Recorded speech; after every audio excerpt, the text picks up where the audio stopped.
वैदिक पर्सपेक्टिव के इस YouTube चैनल को सब्सक्राइब करें, वीडियो को लाइक व शेयर करें।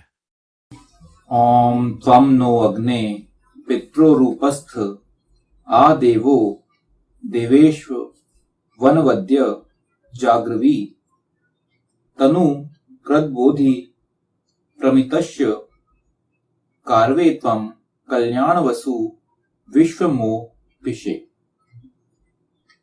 तुम हे अग्नि हमारे लिए पिता और माँ के उपस्थ में दिव्यकर्म करने वालों में दोष रहित जागृत देव हो, शरीरों का निर्माण करने वाले प्रबुद्ध करो और उत्तम बुद्धि वाला स्तवन करने वाले को तुम कल्याण हो संपूर्ण धन भली भांति प्राप्त करते हो। यह ऋग्वेद के प्रथम मंडल के 31वें सूक्त का यह 9वां मंत्र लिया गया है। इन प्रॉब्लम से हम ग्रसित ना हो तो उसके लिए हमें एक अच्छा हेल्दी लाइफस्टाइल जीना पड़ेगा, साथ ही साथ वेद को अप्लाई करना पड़ेगा अपने लाइफ में, क्योंकि वेद के माध्यम से आपके जीवन में आयुर्वेद भी आ जाएगा, योग आ जाएगा, प्राणायाम आ जाएगा, मेंटल जो पीस है वो आपको आएगा। वेद की जो व्यवस्था है, वेद का जो तरीका है या जो वैदिक पद्धति है, उसमें क्या है, आपका मेंटल पीस भी उसके बारे में बहुत ज्यादा ध्यान दिया जाता है। जो हम इस पिछले मंत्र में हमने स्तवन की बात करें, स्तवन में क्या होता है, स्तवन में आप प्राणायाम करते हैं, प्राणायाम के द्वारा आपका मन शांत होता है। तो ये जो मेंटल पीस है ये बहुत आवश्यक है। आजकल जो स्ट्रेस है, स्ट्रेस की अगर आप देखेंगे, डॉक्टर से पूछेंगे, डॉक्टर से अगर आप बात करेंगे तो डॉक्टर यही बोलता है कि आपका जो स्ट्रेस है, स्ट्रेस के कारण आपका जो स्पर्म काउंट है वो कम हो जाता है। स्ट्रेस आपका स्पर्म काउंट को कम कर देता है। मल्टीपल टाइम्स बहुत समय तक हीटेड सीट में बैठे रहना, लैपटॉप का यूज करना, सारे आसपास आपके मोबाइल हैं, जेबों में मोबाइल रखे हुए हैं, कंप्यूटर के पास रह रहे हैं, वो सब हीट छोड़ते हैं। तो ये सब हीट के कारण, इन सब चीजों के कारण, मल्टीपल 8-8, 10-10 घंटे बैठे रहने के कारण आपका जो शरीर है उसका जो स्पर्म काउंट होना चाहिए वो धीरे धीरे क्षीण हो रहा है, वो कम होता जा रहा है। और ये रीजन हो रहा है कि आप फर्टाइल नहीं कर पा रहे हो, मतलब बच्चा पैदा करने का जो प्रोसेस है वही कंप्लीट नहीं हो पा रहा है। तो उसके लिए वैदिक पद्धति, ये हमारा जो नॉर्मल तरीका है, इससे आप देखेंगे बहुत सारे जो इंस्टीट्यूट्स हैं जो बच्चे पैदा करने की बात करते हैं तो वो इन्हीं चीजों के बारे में बात करते हैं कि आप अच्छा खाएं, चले फिरें, आप बकायदा योग करें, फिर आप अच्छी चीजें खाएं, फल फ्रूट वगैरह खाएं, वॉक करें, चलें, ये सब चीजें बताई जाती हैं उसमें, जिससे कि आप नेचुरल तरीके से आप प्रेगनेंसी हो सके। तो ये क्यों है, वो इसीलिए है। तो अल्टीमेट पॉइंट क्या यहाँ पे बात की जा रही है, बात ये की जा रही है कि अगर आप प्लानिंग कर रहे हैं बेबी का तो आपका दिव्यकर्म करने वाला होना चाहिए, मतलब आपके कर्म सही हो, ताकि जब वो आपका बेबी आए, वो बच्चा पैदा हो, तो वो बच्चा एक अच्छा बच्चा पैदा हो, स्वस्थ भी होगा, हेल्थी भी होगा और मानसिक रूप से भी स्ट्रांग होगा। आज की डेट के जो बच्चे आ रहे हैं, आप देखेंगे कि उन बच्चों के मानसिक रूप से इतने स्ट्रांग नहीं होते, थोड़े से बड़े होते हैं तो उनको कुछ ना कुछ मानसिक रूप से परेशानी होती है। तो यहाँ ये बोला जा रहा है कि आप पहले इनको क्या है, ये जो चीजें हैं इसको पहले ही डील कर लो आप। मतलब ऐसा नहीं कि बच्चा पैदा करने के बाद फिर आप उसको फिक्स करने की कोशिश कर रहे हैं, नहीं, ये पहले फिक्स करो, बाद में आपको उसका फायदा मिलेगा। तो यहाँ यही है कि उनका स्वयं का जागृत दिव्यकर्म करने वाला होना आवश्यक है। सबको प्रकाश की ओर ले जाने वाले अग्नि की यह जिम्मेदारी है कि मानव शरीरों का निर्माण करने वाले पिता माता दोष रहित और जागृत देव हों। तो ये रिस्पॉन्सिबिलिटी अग्नि की भी सौंप दी गई कि उसको सही तरीके से करवाना है, मतलब माता पिता सही हो, सही तरीके से अपने बच्चे को लेके आए। क्योंकि यदि एक बार मानव शरीर बन गया तो उसे बनने के बाद सुधारना अपेक्षाकृत कठिन कार्य है। तो वही बात है कि एक बार शरीर बन गया तो फिर आप उसको फिक्स नहीं कर सकते। हम देखते हैं कि जब बच्चा पैदा होता है तो हर 2 महीने भर में आपको वहां पे स्कैन के लिए लेके जाया जाता है माता को।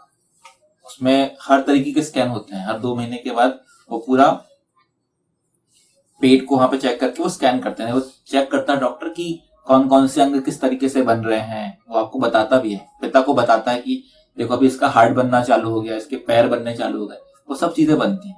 तो ये चीजें अगर आप पहले ही इसको सही कर पाए, मतलब पहले ही आपने, जब बच्चा प्रोसेस में ला रहे हैं, आप बच्चे को पैदा करने चाहते हैं, उसके पहले अगर हम माता पिता सही तरीके से एक अच्छा लाइफस्टाइल जिएंगे तो आप पाएंगे कि बच्चे को, जो होने वाला बच्चा है, उसको भी कोई प्रॉब्लम नहीं होगी। बट अगर प्रोसेस ही गलत हो गई है तो फिर पाएंगे कि उसमें फिर प्रॉब्लम होती है।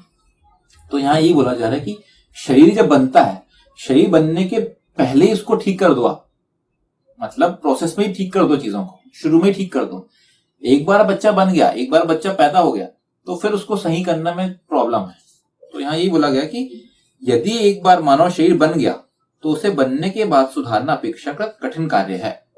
अतः उसके निर्माण के समय ही ध्यान दिए जाने की आवश्यकता है कि उसमें कोई बुराई आनुवंशिक रूप में पिता माता के डीएनए से ना जाए। तो अल्टीमेटली क्या होता है, माता और पिता का जो डीएनए होता है उसके थ्रू बच्चा पैदा होता है। तो आनुवंशिक रूप से ही वो चीजें प्रॉब्लम ना चली जाए। मतलब क्या होता है, मतलब क्या, मतलब ये कि कल को अगर हम, आप ऐसा समझिए कि एक बच्चा पैदा होने वाला है और उस बच्चे को पैदा होने से पहले उसका पुरुष पिता है, जो बच्चे का पिता है, वो मान लो बहुत ज्यादा स्मोकिंग करता है। तो वो जो स्मोकिंग वाली जो चीज है, वो प्रॉब्लम बच्चे को उसकी सांसों की प्रॉब्लम में आ जाती है। ये होता है, ये मतलब बहुत ही निकट से देखी हुई मेरी ये चीज है, जो कि हमने देखे हुए हैं अपनी लाइफ में, कि ये जो ऑटोमेटिकली जो इनहेरिट करता है बच्चा, वो इस चीज को ट्रांसफर हो जाती है उसके अंदर, वो चीज या शराब के कारण या किसी चीज के कारण वो चीजें वो ट्रांसफर होती है। अगर ऐसा भी होता है, देखिए बहुत सारी जो बीमारियां वो आनुवंशिक रूप से भी ट्रांसफर होती हैं, कि वो इनहेरिट होती हैं। जैसे बीपी हुआ, शुगर हुआ, ये बहुत सारी बीमारियां आनुवंशिक रूप से भी ट्रांसफर होती हैं। कि डॉक्टर इसलिए पूछते हैं कि आपके माता पिता को तो कुछ शुगर बीपी की प्रॉब्लम नहीं है, क्योंकि अगर वो है तो मतलब ऑटोमेटिकली वो आपके अंदर भी आ जाएंगी। इसके लिए यहाँ पे ये बोला जा रहा है कि अगर आप बच्चा पैदा करने चाहते हो या पैदा करने वाले हो, उसके पहले आप अपने आप को पूरी तरह से फिट रखो, ताकि बच्चे पे तो वो चीजें ना जाए। और हर माता पिता यही चाहता है कि उसका जो बच्चा है वो बच्चा सबसे स्वस्थ रहे, अच्छा रहे, क्योंकि माता पिता का एकदम दिल का लगाव एकदम उससे, बच्चे से रहता है उसका। लेकिन आपको उसके साथ साथ ये भी देखना पड़ेगा कि क्या हम भी तो सही तरीके से काम कर रहे हैं क्या नहीं, हमारे कर्म भी सही है क्या नहीं, हमारे अंदर तो कोई परेशानी नहीं है, हमारे अंदर तो कोई प्रॉब्लम नहीं है। तो आपको पहले उनको सॉल्व करना पड़ेगा, फिर आप इसको प्रोसेस करें। इसलिए वेद कहता है, उद्यच्छ ध्वपुमप ध्वमप रक्षो हनाथेमाम नारीम सुकृते धात धाता विपश्चित पतिमस्य विवेद भगो राजा पुर एतु प्रजानन। उठ खड़े हो जाओ, दुष्टों को मार भगाओ, इस नारी को सत्कर्म करने वाले को धारण कराओ।